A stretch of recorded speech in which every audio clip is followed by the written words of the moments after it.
વજ્જાયાણમ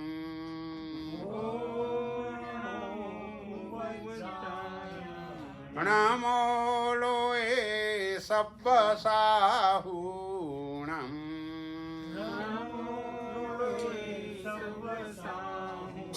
એસો પંચણમુક્કારો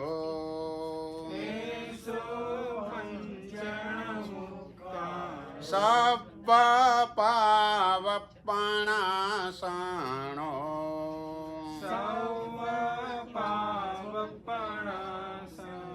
મંગલાણમ ચ સવ્વેસિમ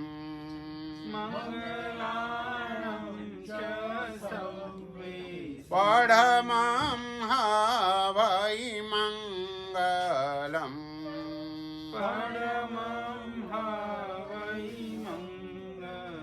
ચત્તારી મંગલમ અરિહંતા મંગલમ સિદ્ધા મંગલમ સાહુ મંગલમ કેવલી પન્નતો ધમ્મો મંગલમ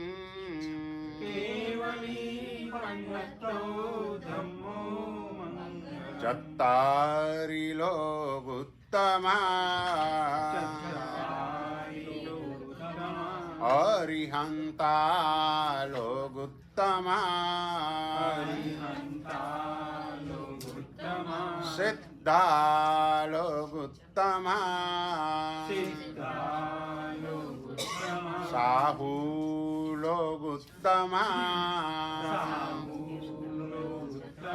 કેવલી પન્નતો ધમ્મો લોગુત્તમો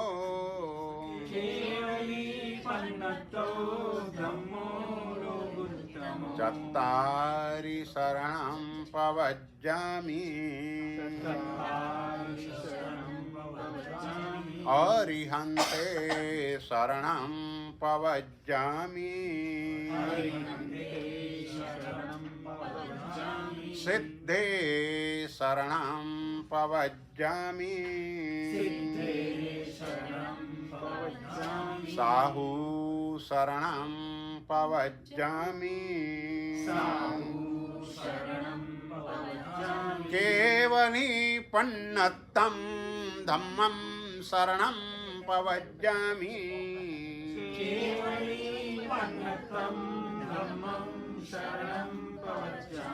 નિર્વાણમગ્યેવરજાણકપ્પં પાણાસિયાશેષકુવાઈદપ્પં માયં જીણાણં શરણં ગુહાણં નમામિ નિત્યં ત્રિજગપહાણં. 12 નૌકા.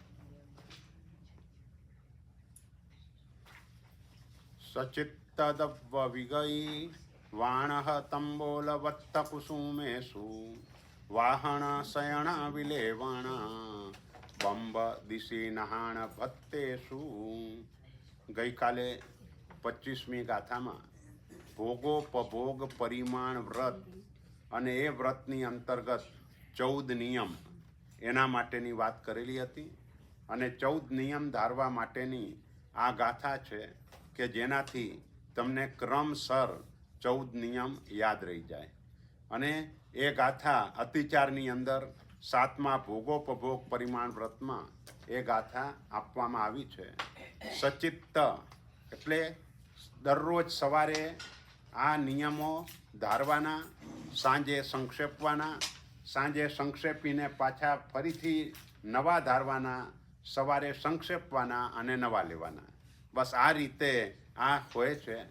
શરૂઆતની અંદર પચખાણમાં ધારણા વિગ્રહનું પચખાણ લેવાનું, પણ જ્યારે આપણને કોન્ફિડન્સ આવી જાય કે હવે સવાર સાંજ બરાબર લેવાય છે અને સંક્ષેપાય છે, એ બરાબર કોન્ફિડન્સ આવી જાય ત્યાર પછી દેશા વગાસિકનું પચખાણ લેવાનું. આમ સામાન્ય રીતે 14 નિયમ માટે પચ્ચખાણ દેશાવકાશિકનું છે.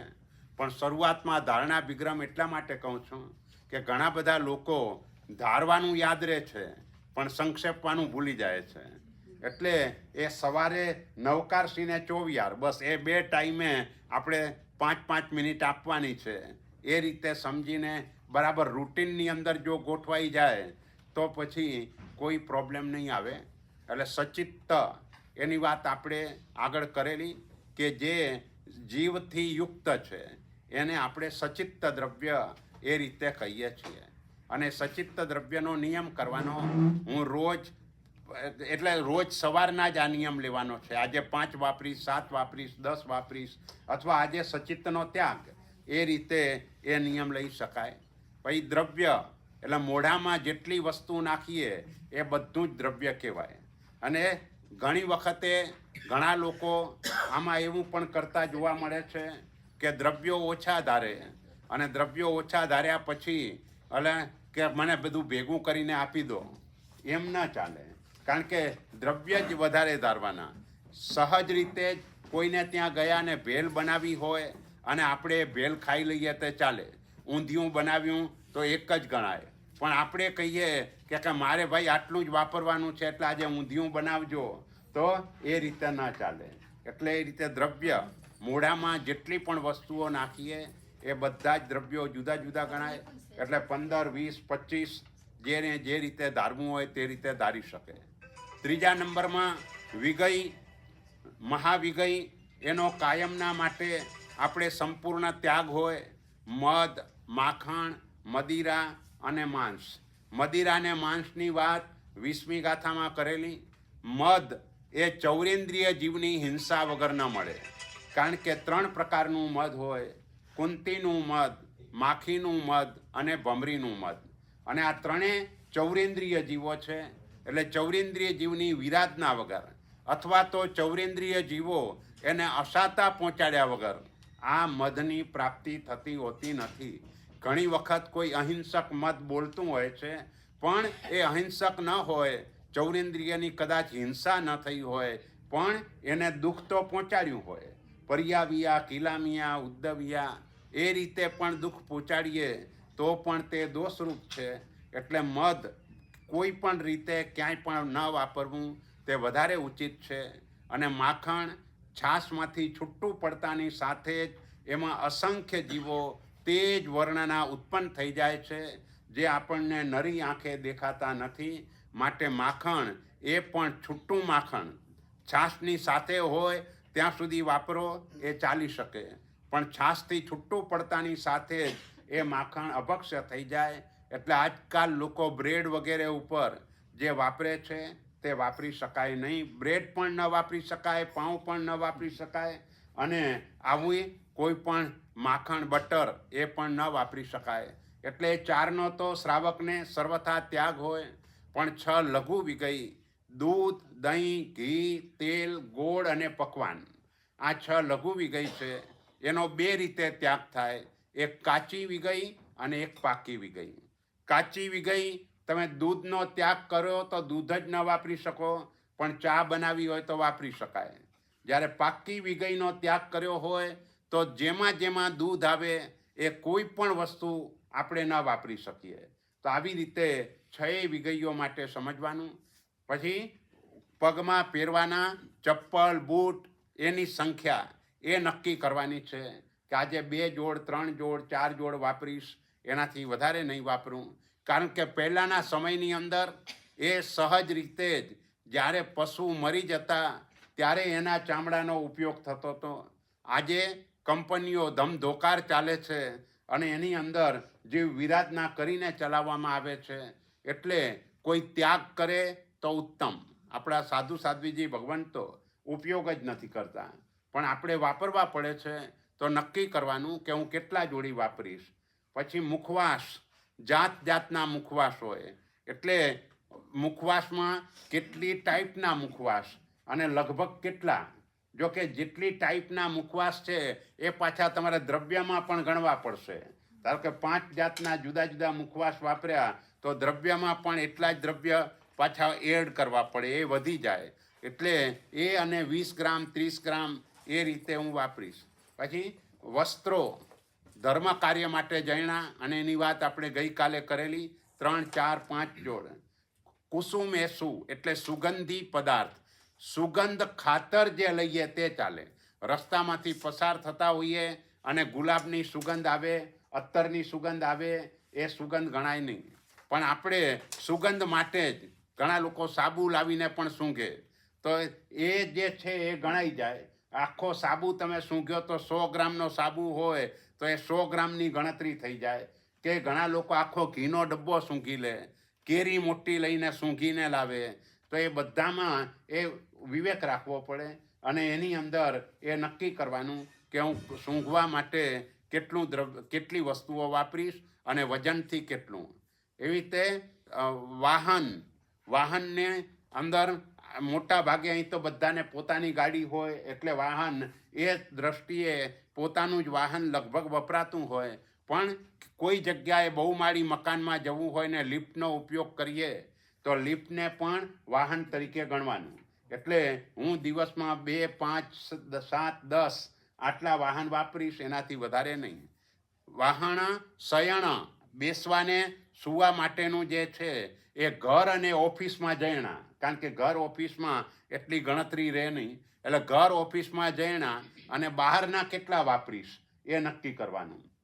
વિલેપન એટલે જે આપણે શરીરની સાથે જે ઘસીએ, પછી એ બામ પણ હોઈ શકે કે કોઈ પણ રીતે વિલેપન શરીરની અંદર માલિશ વગેરે થાય તો એ બધું વિલેપનમાં ગણાય. તો એમાં કેટલા દ્રવ્યો અને વજનથી કેટલું. પછી વાહણા શયણા વિલેવણા બંભ બ્રહ્મચર્ય દિવસ અને રાત્રિ, એ રીતે જુદું જુદું ધારી શકાય. પછી દિશાનું પ્રમાણ, જે વાત આપણે આગળ કરી કે 4 દિશામાં કેટલા માઇલ જઈશ, ઉપર નીચે કેટલું, એ પણ ધારવાનું. સ્નાન પરમાત્માની પૂજા માટે જ ખાસ કરીને સ્નાન કરવાનું હોય છે, અને તેમ છતાંય આપણે સ્નાન કરતા હોઈએ તો નક્કી કરવાનું કે હું દિવસમાં એક જ વખત અને અમુક જ પાણીથી હું સ્નાન કરીશ. અને ભત્તે શું ભોજન જેની સાથે પાણી પણ આવી જાય, તમે કેટલા પાઉન્ડ વાપરશો એ નક્કી કરવાનું. અંદાજે 15, 20 એ રીતે, કારણ કે પાણી, આહાર ઓછો વપરાય પણ પાણી વધારે વપરાય, એટલે એ દૃષ્ટિએ એ વજન નક્કી કરી શકાય. 14 નિયમ. અને ત્યાર પછી એના ઉપરાંતમાં પૃથ્વીકાય એટલે જે કાચું મીઠું વગેરે જે વાપરીએ એનું પ્રમાણ. અપકાય પાણીની બાલદી તમે કેટલી વાપરશો. મોટા ભાગે ઘણા લોકો શાવર નીચે જ બેસી જાય તો બાલદીની ગણતરી જ ન રહે. તો શાવર નીચે જે બેસતા હોય પહેલાં બેસાય નહીં, બાલદીમાં લઈને જ બેસાય. પણ તેમ છતાંય કોઈ વાપરતા હોય તો હું 5 મિનિટથી વધારે શાવર નહીં લઉં, કે એવી રીતે તે કરી શકે. એટલે આ પાણી જે પણ વાસણમાં પણ જોઈએ, કપડાં ધોવામાં પણ જોઈએ, એ બધા પાણીનો એ માપ એ રીતે નક્કી કરવાનું. તેવું કાયમાં ચૂલા અને લાઇટ, તો ઘરની બધી જયણા અને હું ચૂલા કેટલા વાપરીશ એ નક્કી કરવાનું. ધારો કે તમારા ઘરમાં 4 ચૂલા છે તો ઘરના ચૂલા તો બરાબર છે, પણ બહારની કોઈ પણ વસ્તુ વાપરો તો એ બધા ચૂલા અલગ અલગ ગણાય. બહારની 3 વસ્તુ વાપરી તો 3 ચૂલા અલગ અલગ ગણાય, કારણ કે એ જુદા જુદી જગ્યાએથી આવેલી હોય અને જુદા જુદા ચૂલા એની અંદર વપરાયા હોય. કોઈના ઘરેથી કોઈ વસ્તુ આવી હોય તો એ પણ એ ચૂલો ગણાય. કોઈના ઘરે ગયા ને ચા પીધી તો એ ચૂલો પણ અલગથી ગણી લેવાનો. તો આવી રીતે તેવું કાય, વાવકાયમાં પંખા, એર કન્ડિશન, આ બધામાં ઘર માટેની જયણા, બહાર માટે નક્કી કરવાનું. અને બહાર જઈએ ત્યાં આપણા માટે જે થાય એ જ ગણવાનું. ત્યાં ચાલુ હોય એની ગણતરી આપણે કરવાની જરૂર નથી, પણ આપણા માટે જ આપણે ચાલુ કરાવીએ એની ગણતરી કરાય. વનસ્પતિકાય એટલે ફ્રૂટ અને શાકભાજી હું કેટલા વાપરીશ એ રીતે વજનથી નક્કી કરાય. ત્રસકાયમાં જયણા અસી, મસી અને કૃષિ. અસી એટલે શસ્ત્ર, એટલે શસ્ત્રમાં ગઈકાલે વાત કરેલી કે તમે આપણે સોયને ટાંચણી વાપરો એ પણ અસીમાં ગણવાનું, કાતર વાપરો એ પણ અસીમાં ગણવાનું. તો એ રીતે એ અસીનું પ્રમાણ નક્કી કરવાનું કે હું આટલી વસ્તુ વાપરીશ. મસી એટલે સાઈ, તમે જેટલી પેન વાપરો એટલા અલગ અલગ ગણાય. એટલે બને ત્યાં સુધી એક જ પેન રાખવાની અને એ જ પેન વાપરવાની, બીજી પેનોનો ઉપયોગ ઓછો કરવાનો ને ધારવાનું. કૃષિ એટલે ખેતીના સાધન. તમારે ગાર્ડન હોય કે તમે કંઈ પણ કરતા હો તો એના માટે નક્કી કરવાનું કે હું આનાથી વધારે બીજા સાધનો નહીં વાપરું. બસ આ નિયમ લીધા અને નિયમ ધાર્યા. હવે ધાર્યા પછી સાંજે યાદ કરવાનું કે સચિત મેં સવારે 10 નક્કી કરેલા, પણ 10માંથી મેં કેટલા વાપર્યા એ બધા યાદ કરવાના. ઘણા લોકો શું કરે, વધારે ધારી લે અને પછી કે હવે આટલા તો ક્યાં આપણે વાપર્યા છે, એટલે એમ પણ નહીં. ઉપયોગ એ ધર્મ છે, એટલે કેટલા વાપર્યા એ મેન યાદ કરવાનું છે. જ્યારે પણ વાપરવા બેસીએ તે સમયે મારી થાળીમાં કેટલા દ્રવ્યો આપ્યા, કેટલી સચિત વસ્તુ વાપરી, એ બધું જ કેલ્ક્યુલેશન આપણા ધ્યાનમાં રહેવું જોઈએ. અને એ રીતે રહે તો એ રીતે તમે સંક્ષેપો અને સંક્ષેપીને પાછા રાત્રિના નવા નિયમ ધારવાના. કારણ કે રાત્રિ ભોજનનો ત્યાગ હોય એટલે સહજ રીતે જ ઘણી બધી વસ્તુઓનો ત્યાગ અને એ રીતે આવી જાય. એટલે રાત્રિના અલગ, દિવસના અલગ. સવારે એ સંક્ષેપવાના. અને આ રીતે જો બરાબર થાય તો દેશા વગાસિકનું પચ્ચખાણ લેવાનું. જ્યાં સુધી આપણે આ રીતે બરાબર ન કરી શકીએ ત્યાં સુધી માત્ર ધારણા વિગ્રામનું પચખાણ લેવાનું કે અમે આટલી વસ્તુ વાપરવાની છૂટ રાખી છે. એ પ્રમાણે પછી તમે ન સંક્ષેપો તો એ દોષ લાગતો નથી. પણ લાભ એ થયો કે દુનિયામાં આટલી બધી વસ્તુઓ છે, એમાંથી તમે પ્રમાણ તમે નક્કી કરી દીધું કે હું આનાથી વધારે વાપરવાનો નથી, એટલે એટલો જ દોષ લાગે, એનાથી વધારે ન લાગે. સંક્ષેપવાનો લાભ એ છે કે તમે 50 દ્રવ્ય ધાર્યા હતા પણ વાપર્યા 10 જ છે, તો તમે સંક્ષેપો તો તમને 10નો જ દોષ લાગે, બાકીના 40 તમને લાભમાં મળે, એનો દોષ ન લાગે. એટલે આ દ્રષ્ટિએ આ 7મું જે વ્રત છે, ભોગોપભોગ પરિમાણ વ્રત, એ 20 થી 25 ગાથાની અંદર આખી 7મા વ્રતની વાત અહીં કરેલી છે. ત્યાર પછી 8મું અનર્થદંડ વિરમણ વ્રત. જો ભોગોપભોગ પરિમાણ વ્રત હતું, ભોગ અને ઉપભોગના સાધનોનું પ્રમાણ નક્કી કરવાનું હતું. દિક પરિમાણ વ્રત, દિશાનું પણ પ્રમાણ નક્કી કરવાનું હતું. પરિગ્રહ પરિમાણ વ્રત, એનું પણ પ્રમાણ નક્કી કરવાનું હતું. આગળમાં વિરમણ હતું, પ્રાણાતિપાત વિરમણ, હિંસાથી અટકવાનું, જૂઠ બોલવાથી અટકવાનું, ચોરીથી અટકવાનું, અબ્રહ્મથી અટકવાનું. એટલે બધામાં વિરમણ શબ્દ હતો. અને અહીં પણ વિરમણ શબ્દ. હવે એટલે અનર્થદંડમાં પ્રમાણ નક્કી નથી કરવાનું, એમાં એનો ત્યાગ જ કરવાનો છે. અનર્થદંડ એટલે જે પણ આપણો આત્મા જ્યાં ખોટી રીતે દંડાય એને અનર્થદંડ કહેવાય.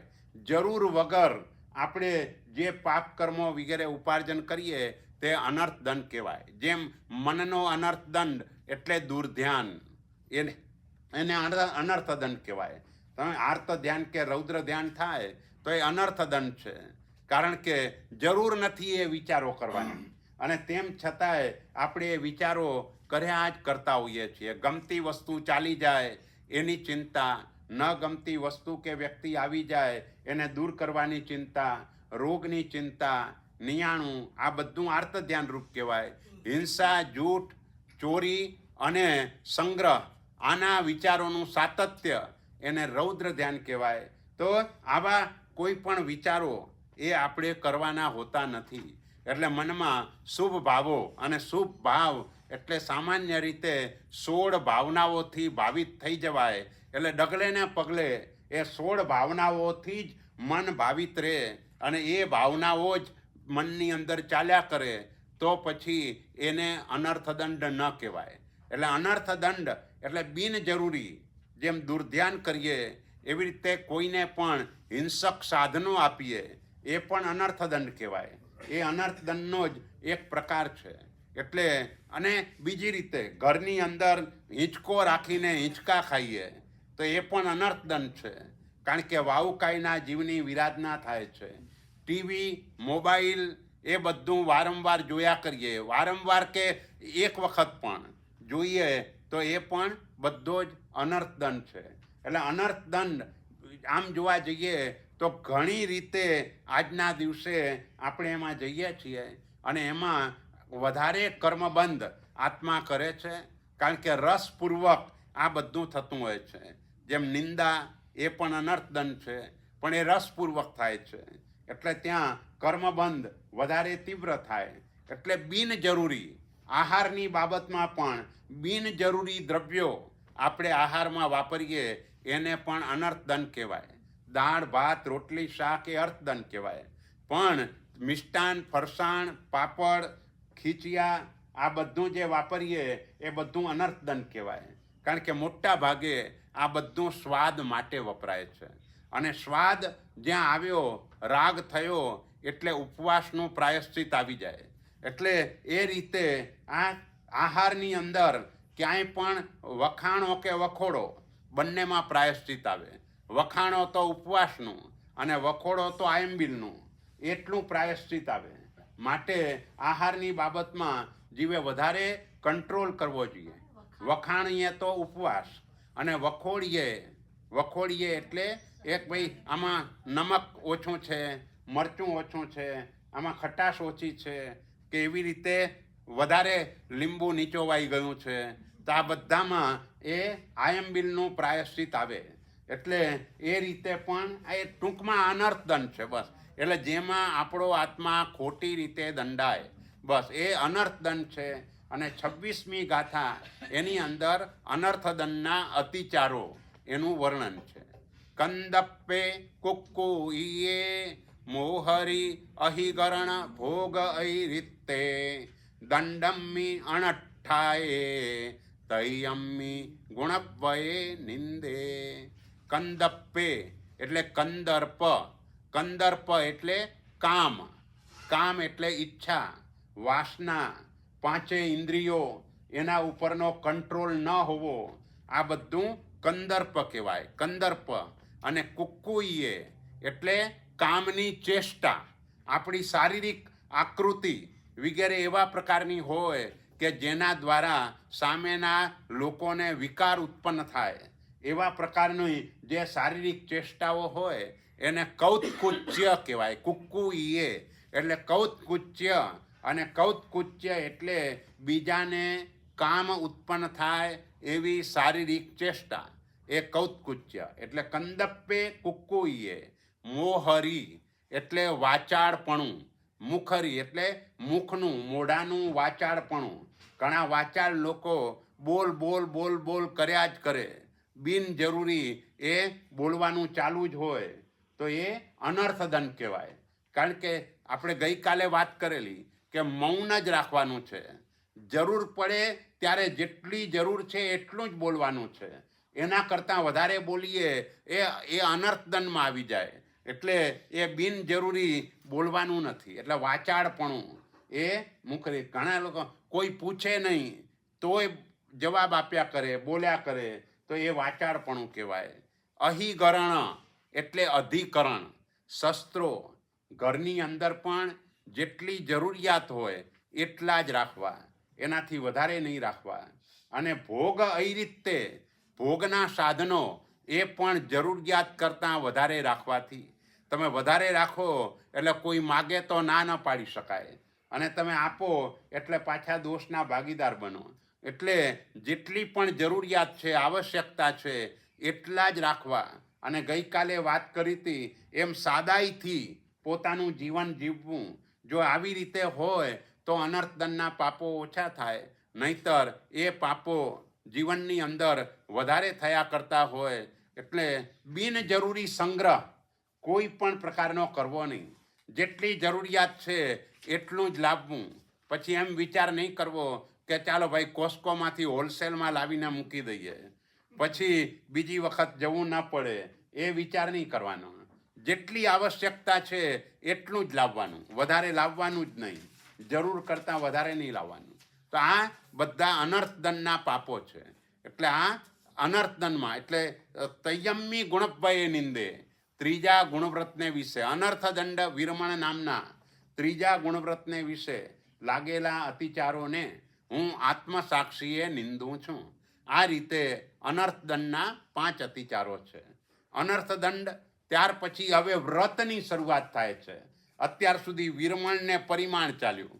હવે આપણે વિરમણ એટલે અટકવાનું પણ નથી ને એનું પ્રમાણે નક્કી નથી કરવાનું. જેટલું બને એટલું વધારેમાં વધારે કરવાનું છે. એટલે પ્રમાણ નક્કી નથી કરવાનું. બાકીના જે 4 શિક્ષાવ્રત છે, શિક્ષા એટલે અભ્યાસ, સાધુ જીવનના અભ્યાસ રૂપ જે વ્રતો છે એ વ્રતોને શિક્ષાવ્રત કહેવાય. અને શ્રાવક એટલે સાધુ જીવનનો ઈચ્છુક હોય, એટલે સાધુ જીવનનો આસ્વાદ તે દરરોજ લેતો હોય, અને દરરોજ આસ્વાદ લે તો એની અંદર સામાયિક હું દિવસમાં ઓછામાં ઓછું 1 કરીશ આવું તમે નક્કી કરી શકો, પણ હું રોજ 1 જ સામાયિક કરીશ આવો નિયમ ન લેવાય. હું ઓછામાં ઓછું 1 કરીશ એ ચાલે, પણ 200 સામાયિકમ કુજ્જા, સામાયિક તો જેટલા વધારે થાય એટલા વધારે ને વધારે કરવાના છે. એટલે આમાં પ્રમાણ આપણે નક્કી કરતા નથી. આની અંદર જેટલું વિશેષ થાય, જેટલું આપણી શક્તિ હોય અને વધારે થઈ શકે એટલું વધારે કરવાનું છે. માટે છેલ્લા 4 શિક્ષાવ્રતમાં સામાયિક વ્રત, દેશાવકાશિક વ્રત, પૌષધોપવાસ વ્રત અને અતિથિ સંવિભાગ વ્રત આપણે આને એવી રીતે બોલીએ છીએ. હવે ત્યાર પછી જે સામાયિક નામનું પહેલું શિક્ષાવ્રત છે એના 5 અતિચારો એના માટે કે છે. તિવિહે દુપ્પણિહાણે અણવઠ્ઠાણે તહા સઈ વિહુણે સામાય્ય વિતઃ કયે પડમે શિક્ષાવયે નિંદે. તિવિહે દુપ્પણિહાણે 3 પ્રકારના દુષ્પ્રણિધાન, 3 પ્રકાર એટલે 3 યોગના દુષ્પ્રણિધાન, મનનું દુષ્પ્રણિધાન, વચનનું દુષ્પ્રણિધાન અને કાયાનું દુષ્પ્રણિધાન એ સામાયિકની અંદર ન કરાય. મનનું દુષ્પ્રણિધાન એટલે મન દ્વારા દુર્ધ્યાન, દુષ્ટ વિચારો, બંનેમાં ફરક છે. દુજ્જાવો દુબ્બી ચિંતીઓ, આપણે સૂત્રમાં એ 2 શબ્દ બોલીએ છીએ. દુષ્ટ ચિંતવન એ વચ્ચે વચ્ચે બીજા અશુભ વિચારો આવી જાય એ દુષ્ટ ચિંતવન કહેવાય. અને એ જ અશુભ વિચારોનું સાતત્ય રહે, એ અશુભ વિચારીનું કન્ટિન્યુટી રહે, એને દુર્ધ્યાન કહેવાય. એટલે દુર્ધ્યાન પણ ન કરાય અને દુષ્ટ ચિંતવન પણ ન કરાય. આ મનના દોષો છે. એટલે દુષ્પ્રણિધાન મનનું સામાયિકમાં ન હોય. એટલે જ સામાયિક પારતી વખતે એમ કહ્યું, શું કહ્યું? છિન્નઈ અસુહમ કમ્મમ સામાય્ય જત્તિયા વારા. જેટલી વાર સામાયિકમાં હોઈએ એટલી વાર અશુભ કર્મ છેદાય છે. પણ એના માટે એમને શરત કરી, જાવ મણે હોઈ નિયમ સંયુક્તો. જેનું મન સામાયિકમાં છે એના અશુભ કર્મ છેદાય. ખાલી કાયાથી કટાસણા ઉપર બેઠા હોય, ક્રિયા કરતા હોય એટલા માત્રથી આવા અશુભ કર્મોની નિર્જરા ન થાય. એટલે મન સામાયિકમાં જોડાયેલું હોવું જોઈએ તો આ લાભ થાય, એના વિના ન થાય. એટલે સૌથી પહેલું મનનું દુષ્પ્રણિધાન. બીજું વચનનું દુષ્પ્રણિધાન. વચન દ્વારા સાવધ્ય ભાષા બોલીએ તો એ વચનનું દુષ્પ્રણિધાન કહેવાય. વચનથી બિનજરૂરી વાત કરીએ, બિનજરૂરી કંઈ પણ બોલીએ એ વચનનું દુષ્પ્રણિધાન કહેવાય.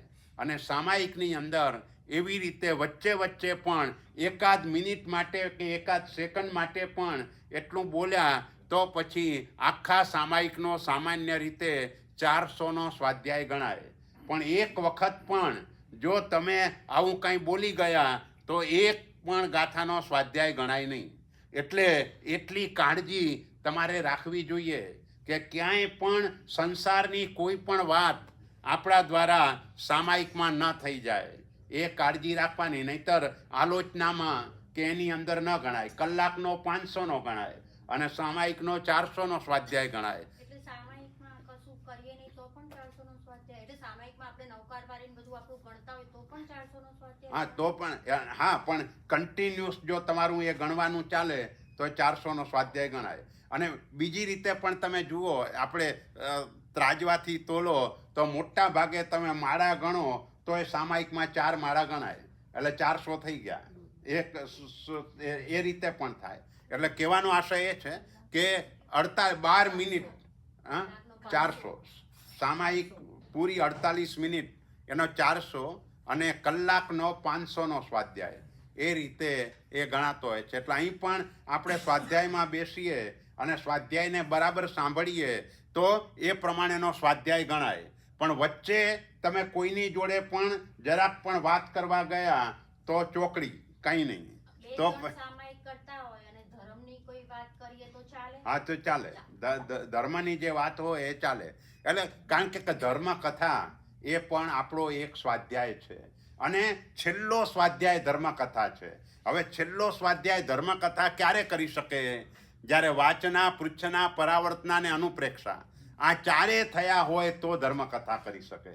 આ ચારે ન થાય તો ધર્મકથા કેવી રીતે થાય? એટલે એ રીતે ક્રમસર એક કરતાં બીજો, બીજાથી ત્રીજો, ત્રીજાથી ચોથો ને ચોથાથી પાંચમો એ સ્વાધ્યાય ચડિયાતો છે. અને જેને પણ ધર્મની વાત બીજા કોઈને સમજાવવી છે એને તો વધારે ઉપયોગ રાખવો પડે, વધારે ધ્યાન રાખવું પડે.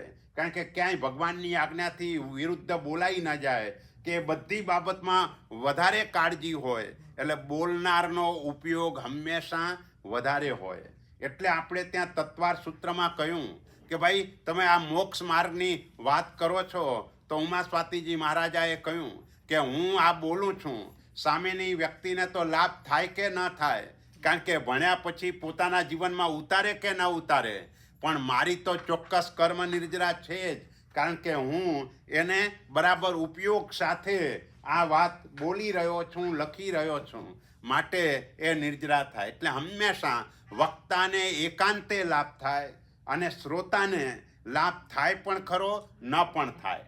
આ વક્તામાં પણ પછી એ લાભમાં ભેદ એ રીતે પડે કે કોઈ પણ પ્રકારના સ્વાર્થની અપેક્ષાથી કે એવી રીતે જો બોલતા હોય તો એને એટલો લાભ ન થાય.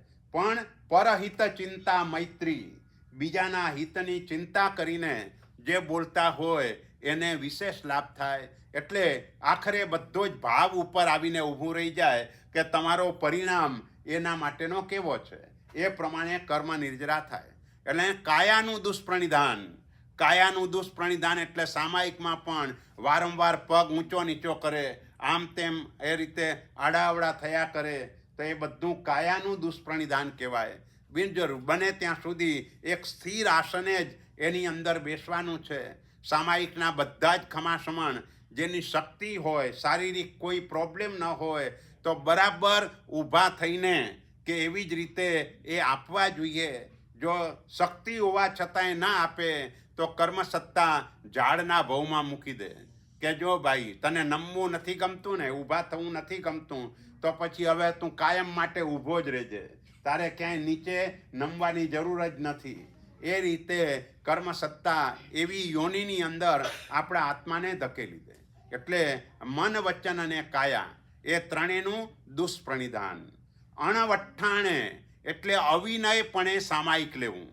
અવિનયપણે સામાયિક લેવું એટલે સામાયિકમાં જે ટટ્ટાર બેસીને કે એવી રીતે જે વખતે જે મુદ્રા લાવવાની છે તે વખતે તે મુદ્રા લાવવાની. જેમ નવકાર પંચેન્દ્રિય બોલતી વખતે પણ પહેલાં સ્થાપના મુદ્રા અને પછી આહ્વાહન મુદ્રા, પહેલાં સ્થાપના સ્થાપીને પછી આહ્વાહન. એટલે એ 36 ગુણવાળા ગુરુને હું મારા હૃદયમાં બિરાજમાન કરું છું એવા ભાવ સાથે. એટલે આ બધા જ પ્રકારના ભાવો, જેમ ગઈકાલે આપણે વાત કરી હતી કે ખમાસમણ આપ્યા પછી ડાયરેક્ટ ઈચ્છામી એ ભેગું નથી કરવાનું. ઈચ્છમ જુદું છે, ઈચ્છામી સૂત્રની શરૂઆત છે, એ જુદી વાત છે. એટલે બરાબર પદ અને સંપદા પ્રમાણે સૂત્રો બોલી અને કાયાથી પણ એ જ પ્રમાણે એક્શન વગેરે કરીને જેટલા પણ ખમાસમણ આવે બધા જ બરાબર પંચાંગ પ્રણિપાત આપવા પૂર્વક એ રીતે ખમાસમણ વગેરે આપે તો એ અવિનય ન કહેવાય. નહીતર અવિનયપણે સામાયિક લેવું, સ્વાધ્યાય શરૂ થાય ને સામાયિક લો તો અવિનયપણે સામાયિક કહેવાય, કારણ કે એ યોગ્ય નથી. એટલે પહેલાંથી જ એ લેવાનું હોય, એમ વચ્ચે લેવા પારવાનું પણ અવિનય કહેવાય. એણે અણવઠ્ઠાણે અને સહી વિહુણે સામાયિક લીધું છે કે નહીં એ જ ભૂલી જાય.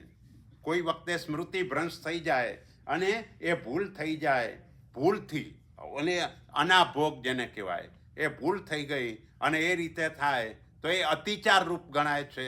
ઈરાદાપૂર્વક ઊભા થઈને જાય તો એને અનાચાર કહેવાય, પણ ભૂલ થઈ જાય અને પાર્યા વગર ઊભા થઈ જાય તો એ અતિચાર રૂપ છે. તો આ રીતે સામાય્ય વિતઃ કહે, સામાયિકની વિધિ વિપરીત રીતે કરવાથી પહેલા શિક્ષાવ્રતને વિશે જે પણ અતિચારો લાગ્યા છે તેને આત્મસાક્ષીએ નિંદું છું. પડમય શિક્ષાવયે નિંદે. પ્રથમ શિક્ષાવ્રતમાં લાગેલા અતિચારોને હું આત્મસાક્ષીએ નિંદું છું. ત્યાર પછીનું જે વ્રત છે તે દેશાવકાશિક વ્રત. બે રીતે છે દેશાવકાશિક વ્રત. એક તો આપણે વાત કરી કે ભાઈ 14 નિયમ ધારીએ એમાં દેશાવકાશિકનું વ્રત આપણે લઈ શકીએ. અને બીજી રીતે 10 સામાયિક સવાર સાંજનું પ્રતિક્રમણ અને 8 સામાયિક એ રીતે અને એકાષ્ટણાનો તપ.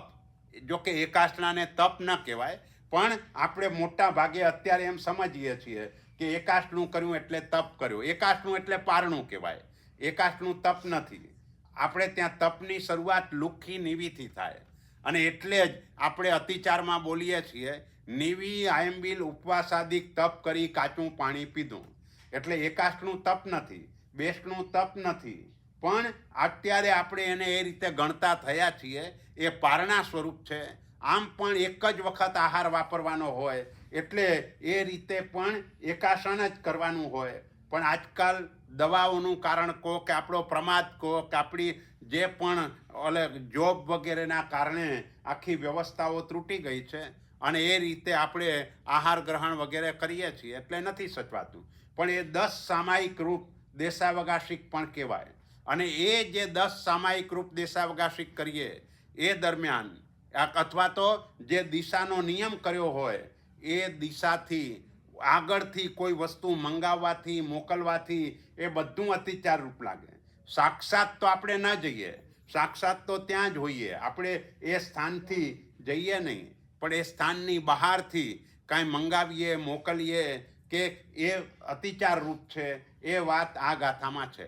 આણવણે પેસવણે સદ્દે રૂવે પુગ્ગલ ખેવે દેશાવકાશી અમ્મી બીએ શિક્ષાવયે નિંદે. આણવણે અને પેસવણે. આણવણે એટલે મંગાવવું, આ નયન, અને પેસવણે એટલે મોકલવું. નક્કી કરેલી જે જગ્યા હોય એની બહારથી કોઈ વસ્તુ મંગાવીએ. એટલે જેમ ગઈકાલે આપણે વાત થઈ હતી કે આપણે નિયમ કર્યો કે હું ભારતમાં નહીં જાઉં, હમણાં નહીં જાઉં, પણ ભારતથી કોઈ વસ્તુ મંગાવીએ કે મોકલીએ તો અતિચાર દોષ લાગે કે નહીં? તો એ નિયમ આ છે કે ભાઈ તમે નક્કી કરેલી જગ્યાથી આગળ પાછળથી તમે ક્યાંય પણ વસ્તુ મંગાવો મોકલો એ બધું અતિચાર રૂપ તો છે જ, દોષ રૂપ તો છે જ. ફોન પણ કરીએ તો એ ફોન પણ દોષ રૂપ છે, એ શબ્દ કહેવાય. સદ્દે રૂવે પુગ્ગલ ખેવે એટલે ફોન કર્યો એ શબ્દ થઈ ગયો. તમે તમારો ફોટો મોકલ્યો વોટ્સએપમાં તો એ રૂપ થઈ ગયો.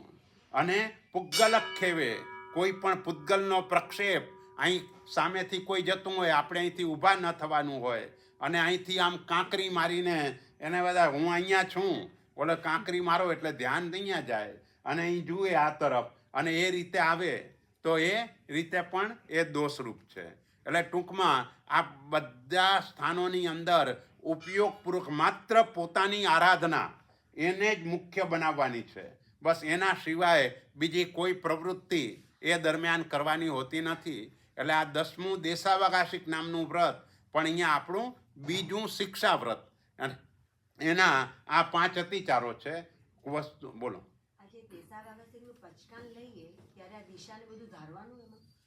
હા, દેશાવકાશિકના પચકાન એટલે આ 14 નિયમમાં ને બે હા બરાબર. સવારે આપણે સેવા પૂજા કરીને તરત જ પચકાન લઈએ ને કે મારે 8 હા હા હા બરાબર છે બરાબર. ત્યારે પચકાન વખતે ધારી લેવાનું કે આ દિશાથી બહાર નહીં જાવ એમ. હા, એ વખતે નક્કી કરવાનું. આમ તો મોટા ભાગે ઉપાશ્રયમાં કરતા હોય અથવા તો પોતાના ઘરમાં કરતા હોય. અને પચકાન લીધા પછી એવું જરૂરી કે જે આપણે ઔષધમાં કેવી રીતે પછી બધું છોડી દઈએ, કાચું પાણી ને બધું વાપરવા ઉપયોગમાં પણ એ જ વાપરવાનું પછી? ના, એમાં એવું નથી. ના એની અંદર એવો નિયમ નથી. પણ તે દિવસે એકાષ્ટનું છે એટલે આપણા પોતાના વાપરવામાં ના એમાં એવો નિયમ નથી. પડીલેહણ ને એ પણ આમ તો છે ને, પડીલેહણ આપણે નવપતજીની ઓળી હોય તો એમાં પણ વિધિમાં પડીલેહણ છે, પણ મોટા ભાગે કોઈ પડીલેહણ ને એ કરતું નથી.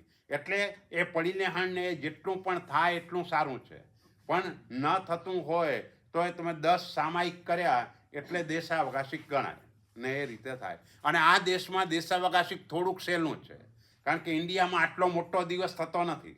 સૂર્યોદયથી સૂર્યાસ્ત અહીં 15 કલાકનો દિવસ થાય, એટલે 15 કલાકની અંદર 10 સામાયિક સહેલાઈથી થઈ શકે.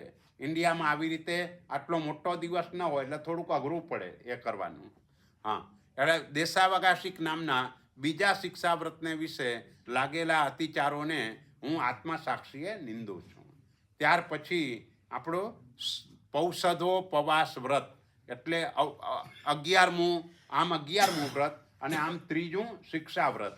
અને એમાં સંથારુચ્ચાર વિહિ પમાયતઃ ચેવ ભોયણા ભોયે પોષઃ વિહિ વિવર્યે તૈયે શિક્ષાવયે નિંદે.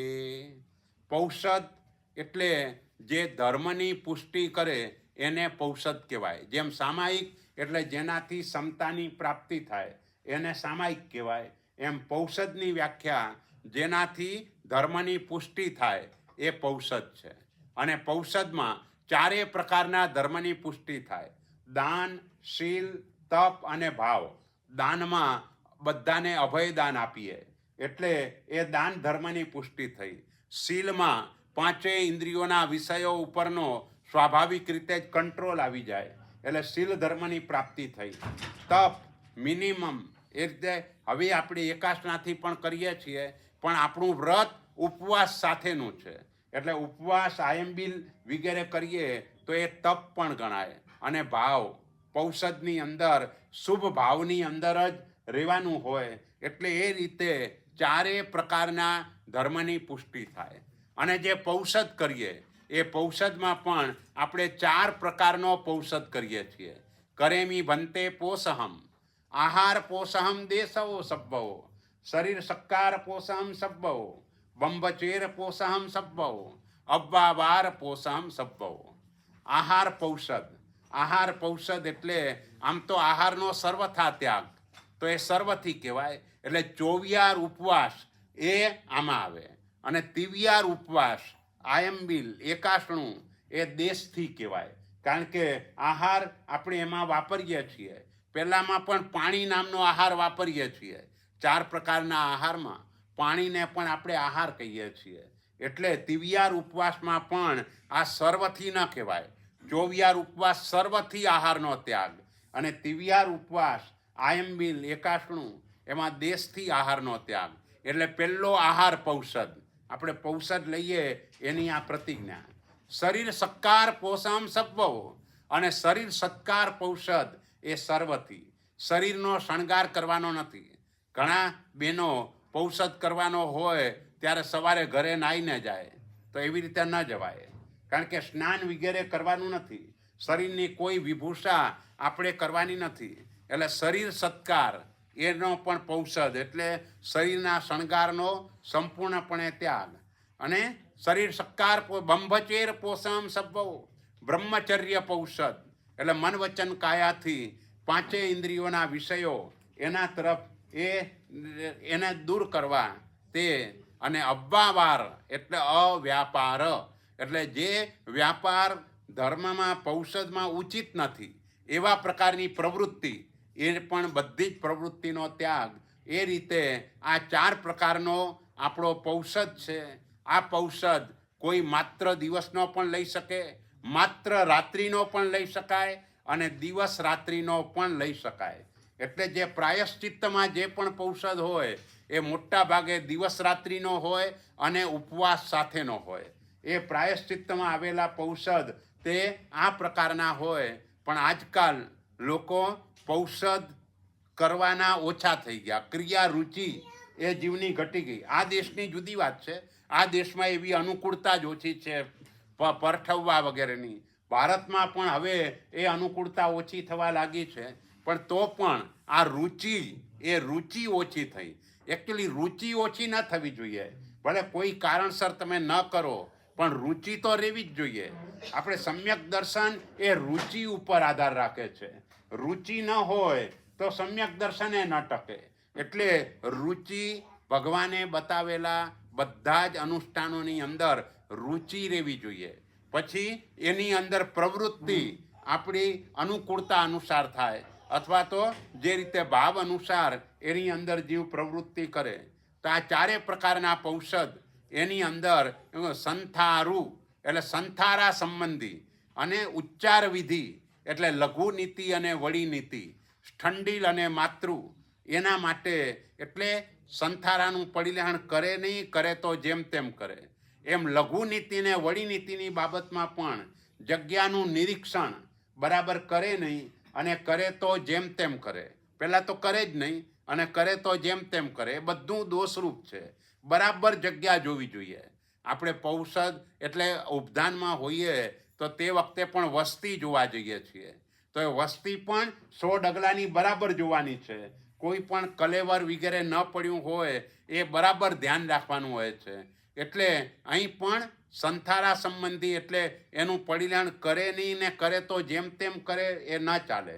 બરાબર બોલવા પૂર્વક બધાનું પરિલેહણ કરવાનું હોય. જેમ મુપત્તિના 50 કે 40 બોલ છે, એમ બાકીના પણ 10 કે 25 બોલો એ રીતના હોય. તો એ બધા બોલવા પૂર્વકના બધા જ પરિલેહણ એ રીતે કરવાના હોય.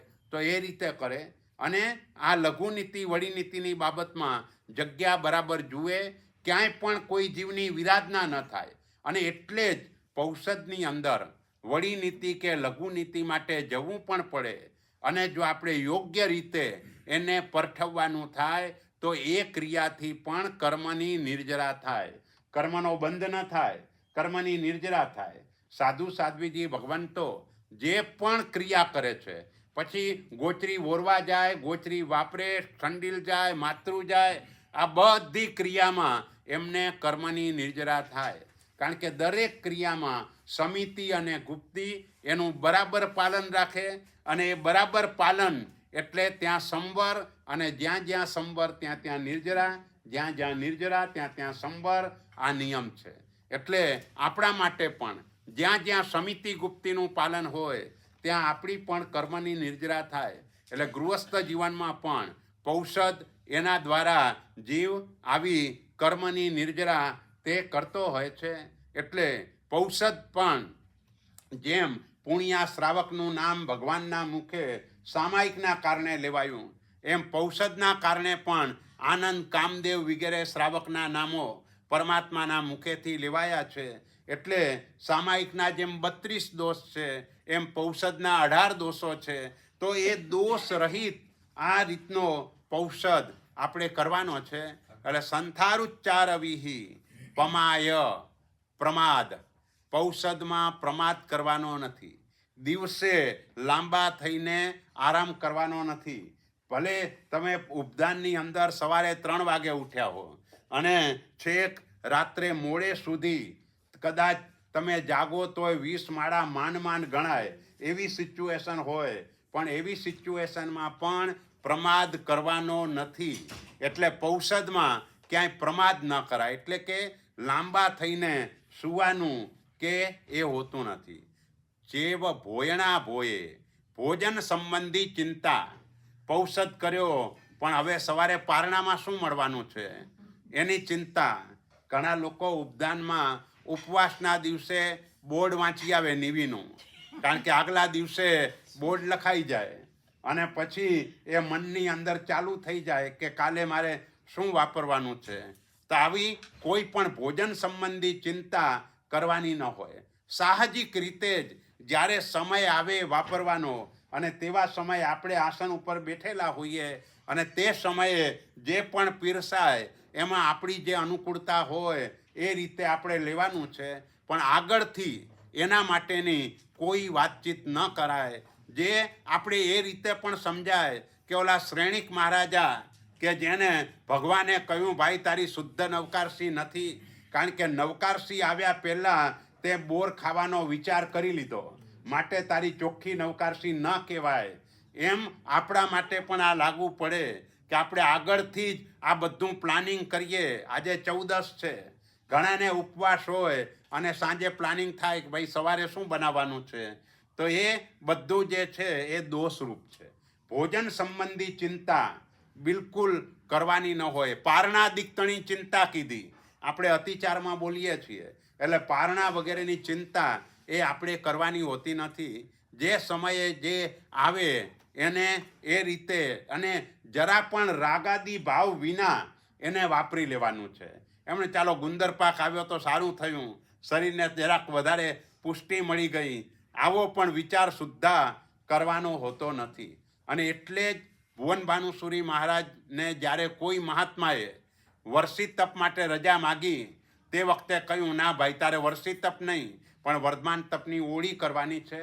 અને કારણ એ જ આપ્યું કે જો તું વર્ષી તપ કરીશ તો પછી જ્યારે પણ બેસણાનો દિવસ હશે ત્યારે તને વિચાર આવશે કે આજે કોના ઘરે જાઉં તો મને મગ મળશે, કોના ઘરે જાઉં તો મને રાબ મળશે, કે આજે કોના ઘરે મહેમાન આવ્યા હશે, કોના ઘરે સારી વસ્તુ બની હશે. આ બધું આગળથી વિચાર ચાલે, કારણ કે અનાદિના સ્વભાવ છે. આહાર સંજ્ઞા મને તમને બધાને અનાદિ કાળથી વળગેલી છે. એટલે જીવ આહાર માટે અહીં કને ઉત્પન્ન થતાની સાથે પહેલા જ સમયે આપણે આહાર ગ્રહણ કર્યો. એમ અહીંથી કોઈ પણ ગતિમાં જઈએ, જ્યારે જઈએ મૃત્યુ થાય તે સમયે પણ આહાર ગ્રહણ કરીને જઈએ, અને જે સમયે ઉત્પન્ન થઈએ ત્યાં પણ જઈને તરત જ આહાર ગ્રહણ કરવાનો આવે. એટલે આ અણહારી પદ એ ઘણું અઘરું છે, ઘણું કઠિન છે. એ અણહારી પદની પ્રાપ્તિ એના માટે આહાર ઉપરની લાલસા દૂર થવી જોઈએ. આહાર વાપરવો પડે, શરીર છે એને ભાડું આપવું પડે, પણ એના તરફની લાલસા એ જો ઓછી ન થાય તો આહાર સંજ્ઞા તમે તપ ગમે તેટલો કરો પણ એ તપ ઉપર આપણું ઓલું છાર પરી લીપણું તેહ જાણો એના જેવું થઈ જાય કે તપ કરવા છતાંય જોઈએ તેવો લાભ આપણા આત્માને ન થાય. એટલે ધીમે ધીમે કરીને આ સંજ્ઞાને ઓછી કરવાનો પ્રયત્ન કરવાનો છે. હા, એટલે ભોયણ અને પોષહ વિહિ વિવરીએ, અને પૌષદની વિધિ વિપરીત રીતે કરી હોય. વિપરીત રીતે એટલે આગળ પાછળ કે એ રીતે ક્યાંક ઓલા થોય જોડામાં થોયનો ઓલા ભૂલી જાય કે ગમે તે કોઈ પણ પૌષદની વિધિ વિપરીત રીતે કરી હોય તો તૈયે શિક્ષાવહે નિંદે. આ ત્રીજા શિક્ષાવ્રતને વિશે જે પણ અતિચારો લાગ્યા હોય તેને આત્મસાક્ષીએ હું નિંદું છું. તો આ રીતે પૌષદોપવાસ નામના વ્રતના આ અતિચારો છે. એક સંથારા સંબંધી, ઉચ્ચાર નીતિને વડી નીતિ એટલે લઘુ નીતિને વડી નીતિ સંબંધી, ત્યાર પછી એ રીતે પ્રમાદ, ભોજન સંબંધી ચિંતા અને પૌષદ એની વિધિ વિપરીત, આ 5 અતિચારો પૌષદના છે. એટલે એનાથી આપણે બચવાનું છે. ત્યાર પછીનું ચોથું શિક્ષાવ્રત એ પણ બહુ જ મહત્વનું છે. જેમ સુપાત્ર દાન એના દ્વારા આપણને વિશેષ લાભ થાય, એવી રીતે આ અતિથિ સંવિભાગ એ પણ એક રીતે સુપાત્ર દાન છે. પણ જ્યાં સુપાત્રનો યોગ ન મળે, સુપાત્ર એટલે આપણે સાધ્વીજી ભગવંત સુધીનાને સુપાત્ર કહીએ, શ્રાવકને આપણે સુપાત્ર કહેતા નથી, શ્રાવકને પાત્ર કહીએ છીએ. તો પછી સુપાત્રનો યોગ ન મળે તો પાત્ર એટલે ઉત્તમ સાધર્મિકને ઘરે નિમંત્રણ આપી અને એની ભક્તિ એ રીતે કરવી. તો એ અતિથિ સંવિભાગ કે જેની અંદર આગલા દિવસે પૌષદ કરવાનો, પૌષદ કરીને પૌષદમાં પણ શક્ય હોય તો 24 ઉપવાસ, ત્યાર પછી એકાષ્ટનામાં પણ ઠામ 24, અને એ એકાષ્ટનું કરતાં પહેલાં કોઈ ગુરુ ભગવંત અને એનો યોગ ન મળે તો સાધર્મિકને નિમંત્રણ આપી બોલાવી, અને સાધર્મિક કે ગુરુ ભગવંત જેટલા દ્રવ્યો વોરે કે સાધર્મિક જેટલા દ્રવ્યો વાપરે એટલા જ દ્રવ્યો આપણે વાપરવા. પણ સાધર્મિકને એવો આગ્રહ નહીં કરવો કે ભાઈ તું ચાનું એક ટીપું ઓરી લે કે વાપરી લે એટલે મારે ચા વપરાય, એવો કોઈ આગ્રહ કે કંઈ થાય નહીં. સહજતાથી સાધર્મિક જેટલું વાપરે, જેટલા દ્રવ્યો વાપરે એટલા જ દ્રવ્યો આપણે વાપરી શકીએ. તો એ અતિથિ સંવિભાગ નામનું આપણું એ શિક્ષાવ્રત છે. અને એ રીતે આપણો આહાર અમૃત બને છે. આપણે પોતે વાપરીએ એ આહાર વિષ્ટા રૂપે પરિણામ પામે, અને બીજાની ભક્તિ કરી અને પછી આપણે વાપરીએ તો એ અમૃતનું કામ કરે. અને એ આપણા આત્માને મોટો લાભ આપે.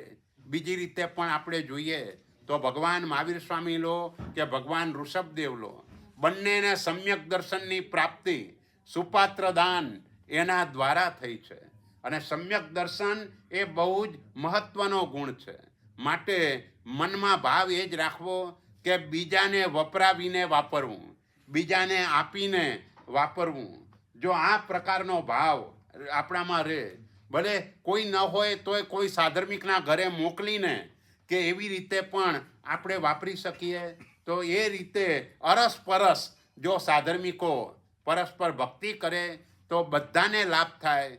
આપણે વ્યવહાર દ્રષ્ટિથી નહીં પણ એક સાધર્મિક બુદ્ધિથી જો આવી રીતે થાય તો વિશેષ લાભ થાય. કારણ કે વ્યવહાર દ્રષ્ટિથી થાય તો નુકસાન એ થાય કે કોઈના ઘરેથી આપણે ત્યાં 4 વખત આવ્યું હોય અને આપણે 1 વખત પણ મોકલી ન શક્યા હોઈએ તો મનની અંદર ખેદ થાય.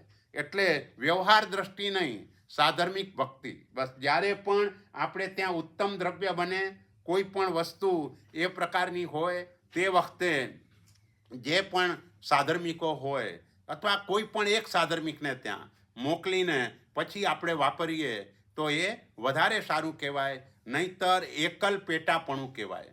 અને એકલ પેટાપણું એટલે સ્વાર્થીપણું એ આપણા આત્માને ભવાંતરની અંદર પણ આ કૃપણતાનો દોષ એ નુકસાન કરે.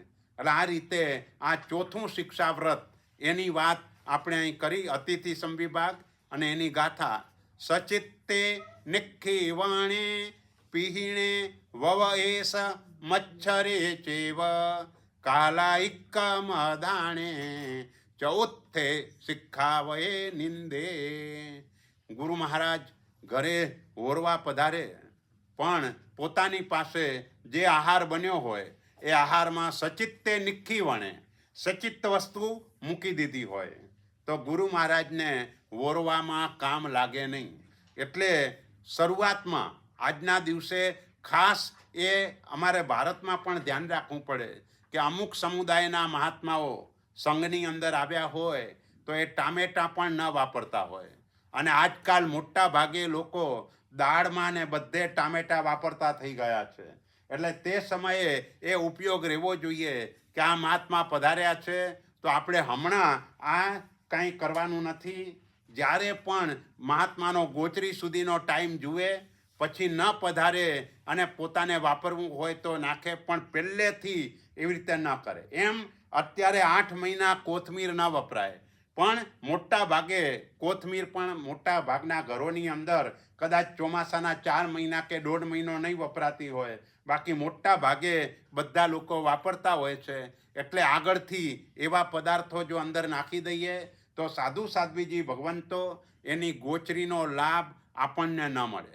અને આમ પણ સાધુ સાધ્વીજી ભગવંતોના માટે આજે ગોચરી મળવી એ થોડીક મુશ્કેલ એ રીતે પણ થઈ ગઈ છે કે બહુમાળી મકાનો અને અમુક જગ્યાએ તો 5 માળ સુધી તો પાર્કિંગ જ હોય. એટલે એનો પહેલો માળ 6થા માળથી શરૂ થાય અને એ ત્યાં જાય ઓલો ડબલ દરવાજો હોય, ગમે તેટલો ખખડાવે પણ પેલો જો બેડરૂમમાં બેઠેલો હોય તો એને સંભળાય જ નહીં, એટલે દરવાજો જ ન ખુલે. આવા 25 માળ ચડે તો પણ ગોચરી આજના દિવસે મળવી ઘણી અઘરી થઈ ગઈ છે. એટલે એવા સમયે જો આપણે ઉપયોગ રાખીએ આવી બધી બાબતમાં તો આપણને લાભ સારો મળે. અને એ રીતે આ સુપાત્ર દાનનો અને જ્યારે આવો સમય હોય અને એવા સમયે લાભ મળે એ લાભ ઉત્તમ કહેવાય. હંમેશા સંકટના સમયે ભગવાન મહાવીરના આત્માએ પણ સંકટના સમયે મુનિને ઓરાવ્યું તો એના દ્વારા આવો મોટો લાભ થયો.